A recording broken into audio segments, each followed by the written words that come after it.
orang. Ya, yuk, di.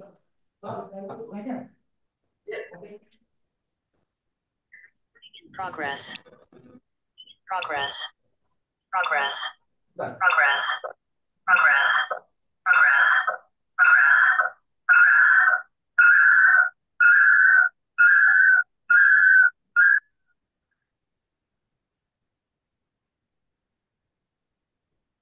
Oke, ada tukang lagi benerin kolam ikan koi biasa. Pakai laptop di belakang ya. Jadi nanti juga ada pembahasan yang terkait dengan perkembangan ilmu manajemen, kaitannya dengan filsafat dan common sense, ya. Kemudian juga harus dilihat kait etika bisnis dan manajemen dalam pendekatan filsafat, ya. Jadi apa sih etika itu? Deskriptif, secara normatif, kemudian terkait dengan teori-teori etika, ya. Nah, kemudian juga prinsip dari apa namanya etika, ya, problematik etika dalam bisnis dan manajemen dan seterusnya. Jadi itu juga harus kita bahas di akhir apa namanya topik nanti. Nah, tolong itu mulai dicari referensinya, ya. Dilihat dari apa namanya jurnal-jurnal, ya.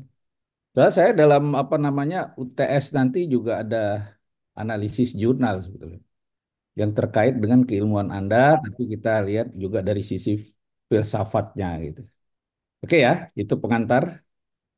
Lalu saya persilakan kepada siapa? Bu Eko, ya, yang akan presentasi. Silakan. Baik, terima kasih, Prof. Assalamualaikum warahmatullahi wabarakatuh. Waalaikumsalam warahmatullahi Selamat pagi, Ibu Bapak. Semua, selamat pagi, Prof. Eh, ini saya akan mempresentasikan makalah saya dan Ibu Eko dari kelompok 6 mengenai Life and Mind. Sebentar ya, Prof. Saya share dulu. Oke.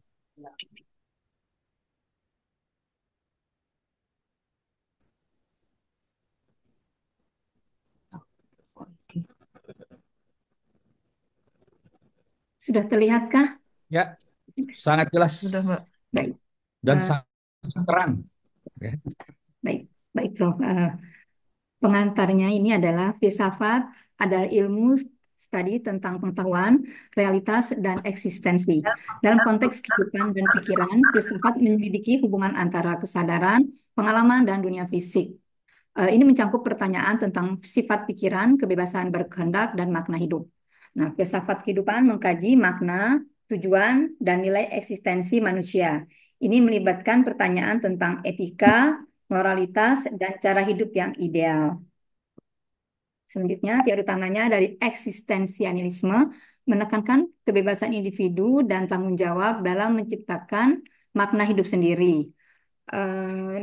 Nihilisme, pandangan bahwa hidup tidak memiliki makna intrinsik, menantang nilai-nilai tradisional yang semuanya itu mengerucut kepada filsafat kehidupan yang mencakup berbagai teori yang berusaha memahami dan memaknai eksistensi manusia. Tiga teori utama adalah eksistensialisme, nihilisme, dan hedonisme. Masing-masing menawarkan perspektif unik tentang tujuan dan nilai kehidupan, mempengaruhi cara individu memandang dunia dan membuat keputusan. Filsafat pikiran mengkaji hubungan antara pikiran dan tubuh serta sifat kesadaran. Dualisme ini memandang pikiran dan tubuh sebagai dua substansi yang berbeda. Pikiran dianggap non-fisik dan terpisah dari otak. Sementara materialisme berpendapat bahwa semua fenomena mental dapat dijelaskan melalui proses fisik di otak. Kesadaran dilihat sebagai produk aktivitas neural. Ada dua tokoh penting dalam filsafat Barat yang berkontribusi besar dalam pengembangan pemikiran filosofis yang masih relevan hingga saat ini, yaitu Bapak Sokrates ya, Sokrates dan Plato. Sokrates ini metode dialektik, etika dan kebijaksanaan, terkenal dengan ungkapan kenalilah dirimu sendiri. Sementara Plato terkenal dengan teori forms, Alegori gua membahas realitas, pengetahuan, dan pemerintahan yang ideal. Filsafat modern ini terbagi atas 4, yaitu pragmatisme, fokus pada konsekuensi praktis dari ide dan tindakan dalam kehidupan sehari-hari. Eksistensialisme modern menekankan kebebasan individu, tanggung jawab, dan penciptaan makna dalam dunia yang absurd. Humanisme menekankan nilai dan potensi manusia, menolak otoritas supranatural. Sementara yang fenomenologi studi tentang struktur pengalaman dan kesadaran dari sudut pandang orang pertama. Selanjutnya, filsafat modern ini berkaitan erat dengan kognitivisme, teori identitas, dan fungsionalisme. Kognitivisme itu memandang pikiran sebagai sistem pemrosesan informasi, fokus pada proses mental seperti persepsi, memori, dan pemecahan masalah. Sementara teori identitas berpendapat bahwa keadaan mental identik dengan keadaan otak, menghubungkan pengalaman subjektif dengan aktivitas neural. Selanjutnya fungsionalisme mendefinisikan keadaan mental berdasarkan peran fungsionalnya, bukan substansi atau struktur fisiknya. Demikian akan dilanjutkan oleh Ibu Eko. Silakan Bu.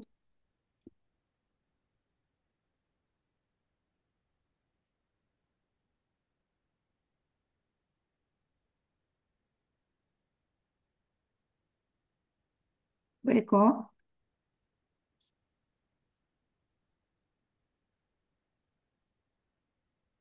Ibu masih di mute, Bu.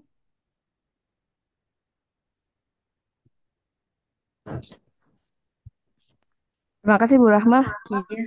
Izin Prof, saya lanjutkan presentasinya. Selanjutnya merupakan implikasi dari filsafat, yaitu berupa etika, keputusan, makna hidup, serta nilai diri. Yang kita ketahui tentang etika berdasarkan ilmu filsafat adalah membentuk prinsip moral dan panduan perilaku dalam masyarakat. Kemudian untuk mengambil sebuah keputusan, itu akan memengaruhi cara kita menganalisis situasi dan membuat pilihan penting. Kemudian untuk mengetahui apa yang harus kita lakukan dalam hidup, kita harus mengetahui makna hidup, yaitu membantu dalam pencarian tujuan dan signifikansi personal. Kemudian selanjutnya untuk mencari apa itu sebuah nilai diri, maka akan membentuk pemahaman tentang harga diri dan hubungan dengan orang lain serta masyarakat yang luas. Next, Bu Ratma. Kemudian untuk implikasi yang berhubungan dengan sains, berupa metode, etika, logika, dan realitas. Akan saya bahas apa itu metode, yaitu sesuatu metode yang ilmiah dan penyelidikannya sudah terbukti oleh saintis. Kemudian selanjutnya kita akan berurusan dengan etika, yaitu panduan etis dalam penelitian yang kaitannya dengan hal-hal yang berupa ilmiah yang dikaitkan dengan kehidupan kita sehari-hari. Kemudian untuk bisa melakukan sesuatu yang logis, maka akan dihubungkan dengan logika, yaitu sebuah fondasi penalaran yang berupa argumentasi yang bisa dibuktikan secara saintis.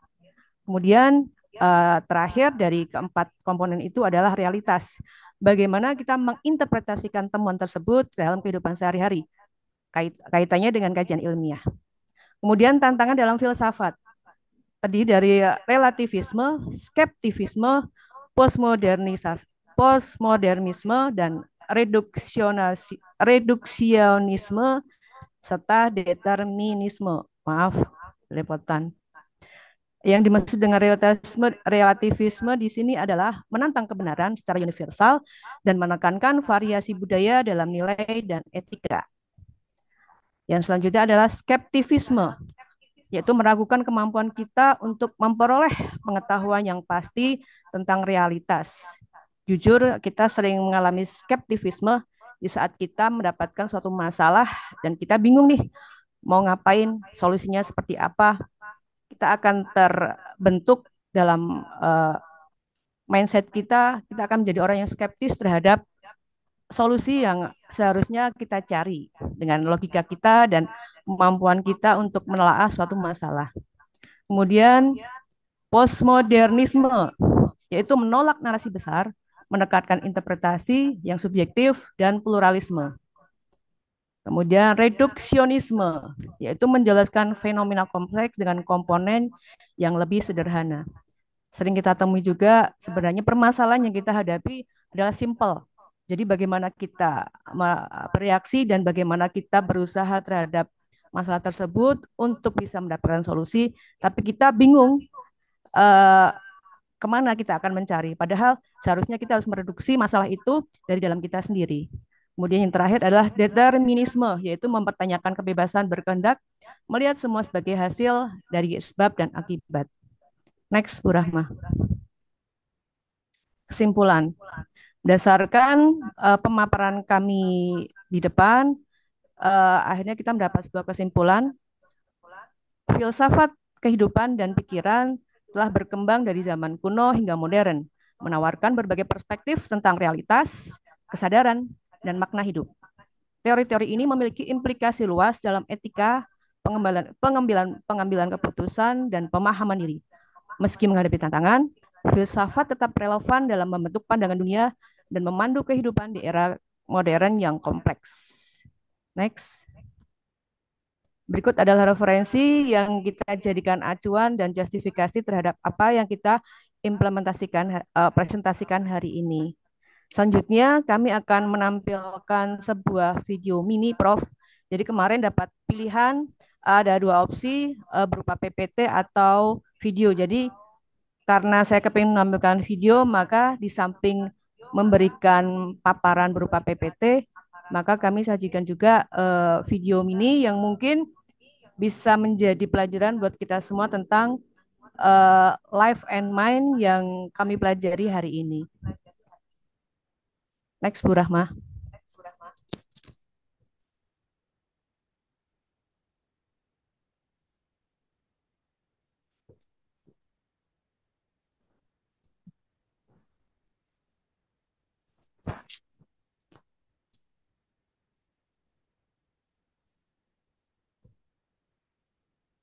Harus tutup dulu tuh PPT-nya, Iya, baru dulu share. PPT-nya. Ah, Ya, kalau nggak keluar deh. Bu Rahma tutup dulu.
Prof, mohon izin, Prof.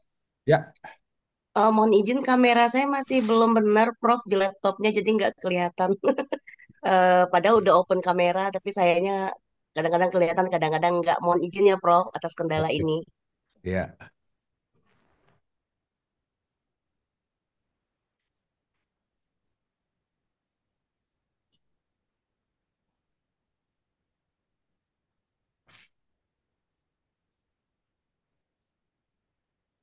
Share. Belum diklik itu Klik belum videonya, Bu. diklik, Bu Rahma. Ya, belum diklik. Aduh. Ulangi, Bu Rahma. Ya. Bud, bantu Bud. Aduh, dari jauh, Prof ya. Iya, dari jauh. Sebut supranatural tadi, dari jauh, Prof. Ibu buka dulu videonya di luar, Bu, baru Ibu ini ke layarnya, Bu. Jadi Ibu buka dulu videonya di luar ini Zoom.